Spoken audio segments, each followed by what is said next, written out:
Apok at Lanceta nagkakainitan sa SOCMED. Francis M nadadamay na din sa issue at Yang Wan nilabas sa mga issue ni Aklas at dinamay na din pati si Akata sa bad trip niya. So tara.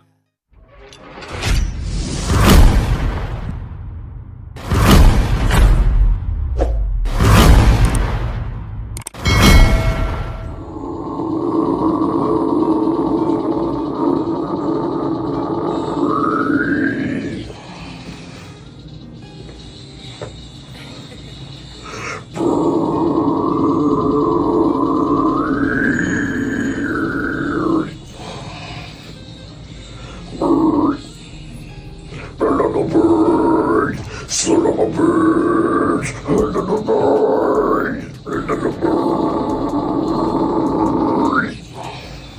Another bird! Bird! Son of a bird!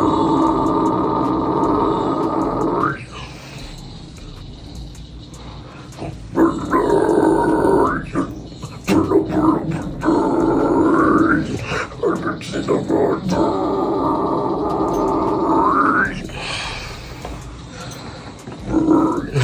Sige.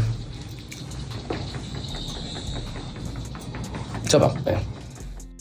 Dahil nga sa video na yan ay napakomment si Apok at sinita ang paghawak ng mic ni Lance at pag-record nito. Agad namang sumagot si Lance at nabad trip. Biglang pinasok ang nangyaring battle na noon sa ahon. Sinabi niyang binadibag niya daw si Apok nang walang third round. At sumagot naman si Apok na galit daw si Lance. Samantalang totoo lang naman daw ang sinasabi niya. At sa mga sumunod na sinabi ni Apok, medyo personal na ito. Ayon sa kanya, alam naman daw ng mga tao kung gaano siya kadubag. Matapang lang daw siya sa internet. Nag-comment naman dito si Lance at galit na galit. Ano mo'y hinahamon ni Lance si Apok ng suntukan at gusto pa ni Lance na basagin ang mukha ni Apok.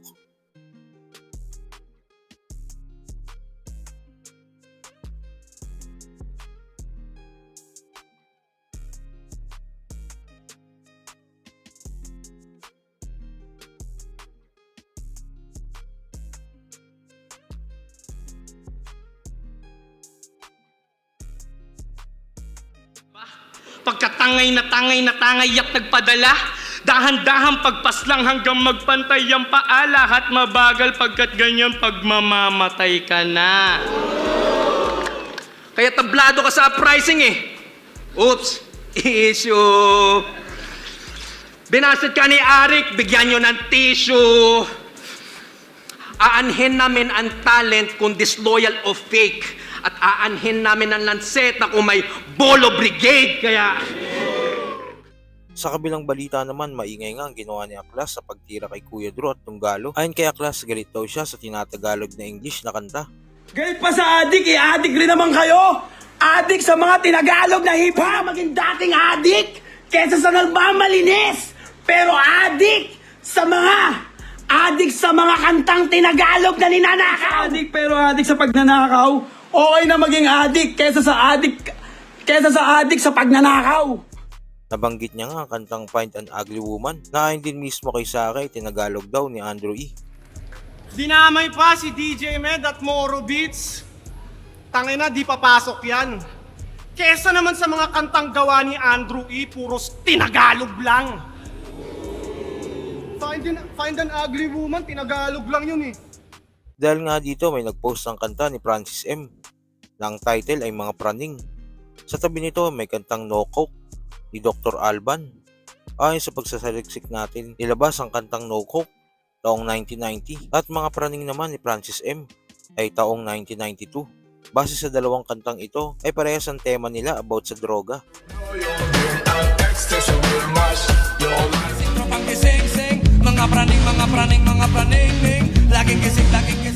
Share nga ni Joti, member ng Tunggalo, ang nasabing pagkukumpara. Sa post pa nga niya, ayon sa kanya, ay maraming nagalit sa ginawa niya. Kaya kayo na umusga kung ginaya ba talaga ni Francis M ang kantang No Coke ni Dr. Alban. At sa huling balita, binunyag nga ni Yang Wan ang mga tinatagong sikreto ni Aklas dahil sa galit.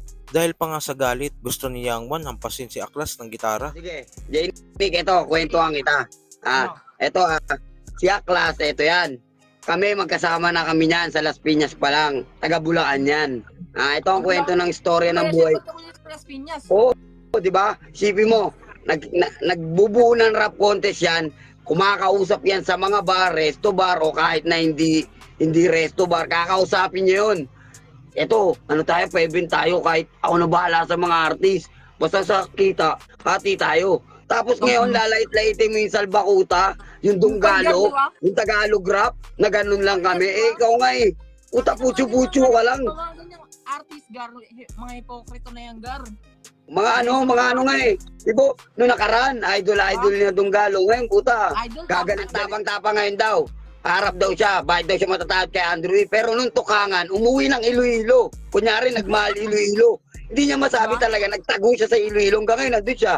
Kung talaga matapang yan, dapat pagkita kami, maglabang kami kung gusto niya, kahit dalawa lang kami, tapos upload niya sa YouTube niya.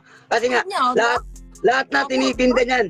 Lahat na tinitinda niya, yan ang tinitinda niya, alam niyo kung ano, sa internet. Sarili niya na tinitinda niya sa internet, hindi niya alam yung kayo makikita. Promise, ibabalik ko kayo sa dating era. Gangster, papalu-paluin ng gitara yung pangkista na nagpapanggap na yung may-ari nung ano, hindi naman siya club, parang resto bar lang siya. Putang ina. Ati tayo boss, sige, ati tayo. Putang ina, ang baba na nakita, ati pa. Paano kikita? Sino ba siya? Unang kampiyon ng isa buhay. Unang kampiyon ng isa buhay na walang kwenta, wala kami na. Inayaan lang siya. Walang kwenta kasi battle eh, walang highlights. Di nila dyan ni Pibos. Ako galit na galit, tinanggal eh. Tinanggal sa BSP. Putang ina. Alam ko, ang totoo niya na tinanggal yan sa PSP, hindi yan umalis. Tinanggal yan, nagmamalaki na lang yan. Pero hindi niya maharap na hanggang ngayon tumatanggap siya buwan-buwan ng sahod kay Pibos. Kay pokrituan niya na lang yung tinitira niya yung taong kapal na mukha mo, Philip. Kapal na mukha mo, Philip. Class. Ha? Nakikipagparte lang yan sa lahat ng mga nagiging show niyan.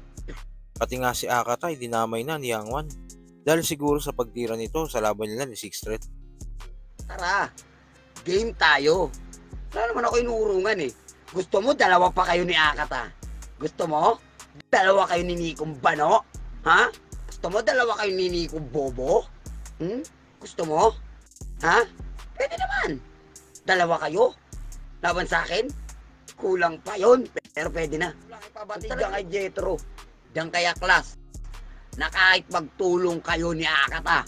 Huwag dating So kayo ba, ano masasabi nyo sa pahayag na ito ni Yang Wan? Sa pagdawit kay Francis M sa issue, anong reaction nyo dito?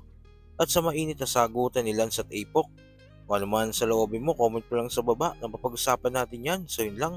God bless.